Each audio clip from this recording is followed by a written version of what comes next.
A'udhu billahi minash shaitanir rajim, bismillahir rahmanir rahim, assalamu alaikum. Je cherche la protection de Dieu contre Satan le lapidé, de par le nom de Dieu tout clément et tout plein de miséricorde, que la paix soit sur vous.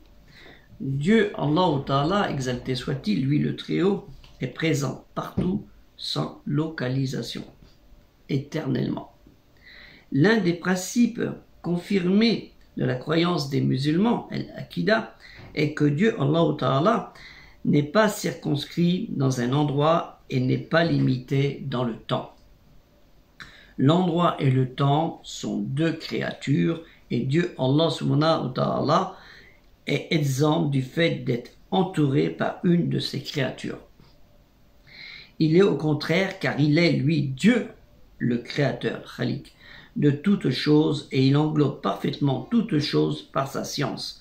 Cette croyance fait l'unanimité des musulmans, des savants musulmans, et nul parmi eux ne le rejette. Et des musulmans, bien sûr, aussi. Les obéissants dans l'obédience, le terme musulman. Les savants expriment cela en disant « Dieu, Allah, existe de toute éternité ». Alors qu'il n'existait aucun endroit, il est, lui, Dieu, comme il l'a toujours été avant la création des endroits, sans le moindre changement. L'imam Jafar as-Sadiq, alayhi wassalam, que la paix de Dieu soit sur lui, celui qui prétend que Dieu, Allah, est dans quelque chose, ou issu de quelque chose, ou dessus de ou sur quelque chose, a commis une adoration autre que Dieu, Allah. Ça s'appelle l'associationnisme, al-shirk. Car s'il était au-dessus de ou sur quelque chose, il serait porté, et s'il était quelque chose, il serait limité. Et s'il était issu de quelque chose, il serait entré en existence, c'est-à-dire créé. Alors que Dieu, il dit, Allah Ta'ala nous dit, kun fayakun, soit et c'est lui qui décide de toutes choses. On le trouve ce verset, enfin cette phrase 8 fois dans El-Qur'an, la révélation des cités. Quelqu'un demanda à Yahya ibn Mu'adh al-Razi, parle-nous de Dieu, Allah. Un Dieu, Allah.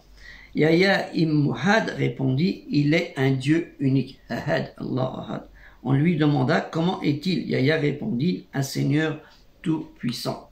On lui dit, ensuite, où est-il? Yahya répondit, Bi el-Mirsad. Un Dieu voit tout, il entend toutes choses. La personne qui l'interrogeait objecta, ma question ne porte pas sur cela. Alors Yahya lui dit, ce qui est autre que cela est un attribut de la créature. Quant à ces attributs-là, ils sont tels que je viens de te les citer.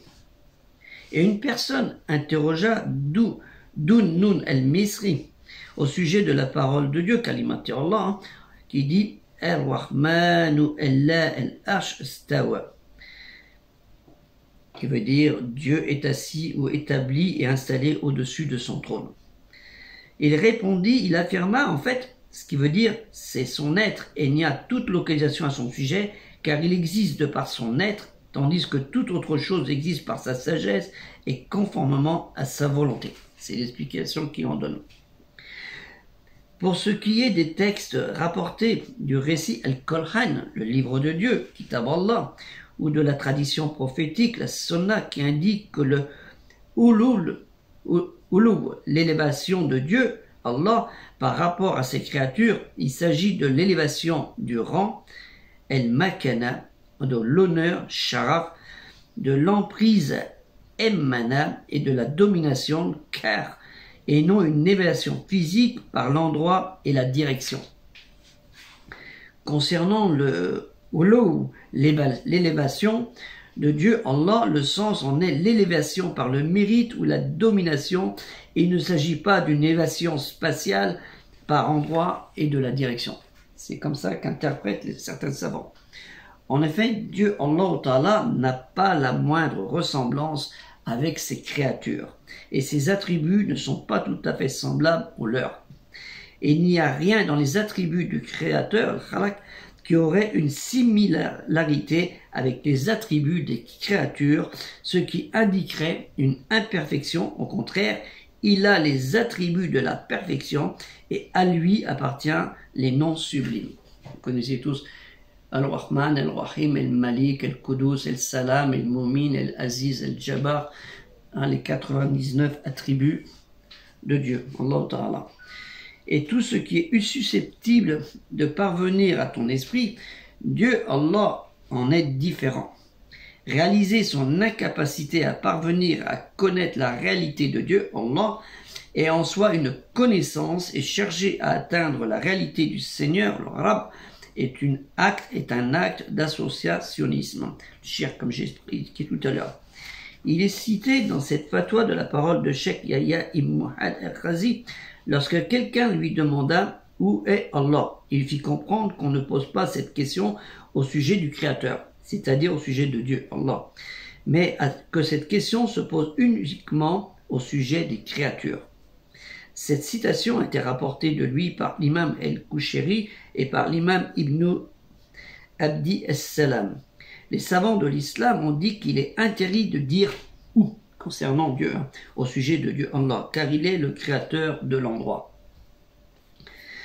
L'imam El-Bayhaqi a rapporté que le compagnon Ibn Abbas radiallahu anhu a interpellé la parole de Dieu.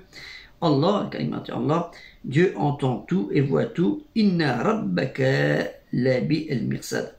Au sujet du verset Al-Rahmanu al-Arsh stawa. Dieu est assis, établi ou installé au-dessus du trône. Une autre version peut dire, dans l'interprétation de ce texte, cette parole de Dieu, son être a nié toute localisation à son sujet. La majorité de la communauté musulmane et ceux dont ceux qui sont attachés à la révélation récitée, le Coran et à la tradition prophétique, la Sunna, qui défendent et préservent la religion de l'obéissance dans l'obédience et l'islam par la volonté de Dieu, Allah. Ce sont ceux-là. Nous avons de la chance d'avoir comme renfort intellectuel dans la foi religieuse musulmane celle du Tawhid, de l'unicité, pour appuyer les Awla el-Sunnati ou el-Jama'a de la part des imams comme Abu Hanifa, Sufyan, al-Tawri, al-Awza'i, Malik, l'imam al-Shafi, l'imam Ahmed ibn Hanbal, et parmi les spécialistes des hadiths comme al-Bukhari et Muslim, les imams al-Nawawi, Ibn Kathir, al-Suyuti, Tajuddin al-Sukbi, al-Najar al-Baghdadi, naturellement, je crois là, al-Baghdadi, al-Dahabi, tous considérés comme imam muhaddithin, spécialistes de la science du hadith et dans leurs époques, qu'on appelle en fait les transmetteurs des propos du prophète Mohammed, les hafids des sunnan, sur lesquels est basée la loi agréée par Dieu Allah, que Dieu Allah et Ta'ala les agrée tous. Et le nombre de ces enseignants serait de 1400 shirk et 420 femmes sur le sujet des savantes, naturellement. L'imam al-Nawawi a dit le fondement de la religion sont quatre. Le livre, le Coran, la Sunna, la tradition, l'unanimité, le Ijma et le Qiyas des savants mujtahid. L'unanimité, l'Ijma, est une preuve dans la religion. En effet, le prophète Mohammed sallallahu alayhi wa sallam, sur lui le salut et la paix, nous a enseigné que les savants de sa communauté ne seront jamais unanimes sur un égarement par sa parole. Il dit en fait, ma communauté ne sera jamais unanime sur un égarement. Et l'imam El-Joueni a dit, l'unanimité, la ijma de cette communauté, la Ummah, est une preuve à elle seule en raison de la parole du prophète Mohammed sallallahu alayhi wa sallam. Ma communauté ne sera jamais unanime sur un égarement. Et ça, c'est important de le comprendre. Et surtout, ce qui est important de comprendre, il y a Al-Hafid Ibn al-Asakir, radiyallahu anhu, dit dans son ouvrage Tabi'in Kaddibi al-Murtafi Fima Nusiba illa Iman de Al-Iman al-Abi Hassan al-Ash'ari qui dit « Sache, puisse Dieu Allah nous accorder son agrément et nous accepter parmi ceux qui le craignent et le redoutent comme il se doit dans la chair des savants, que la chair des savants est empoisonnée. Ceci fait allusion au fait que Dieu Allah a comparé le fait de parler en mal de son frère musulman sans droit et de penser de manger sa chair. Donc ceci signifie ensuite que celui qui parle en mal des savants sans droit se nuit à lui-même, car c'est comme s'il mangeait la chair empoisonnée.